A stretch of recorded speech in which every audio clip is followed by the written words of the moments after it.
Who is Jesus? Let's talk about that.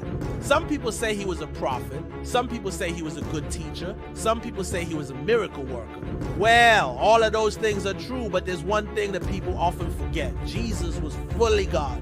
While he was in the temple at age 12, we see him teaching the doctors of the law and answering their questions. And the Bible says that everyone who heard him were astonished at his understanding and his answers. John 1:14 says, "And the Word became flesh and dwelt among us, and we beheld his glory, the glory of the only begotten of the Father, full of grace and truth." This passage tells us that Jesus is the incarnation of the Christ, the Word made flesh.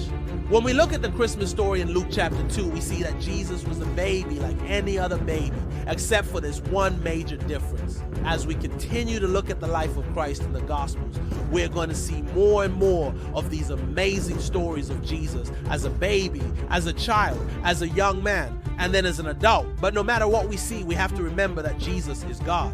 Let's bow our heads and pray. Father in heaven, we thank you for sending your son Jesus into the world. We thank you that he came in the form of a baby so that we could see your glory.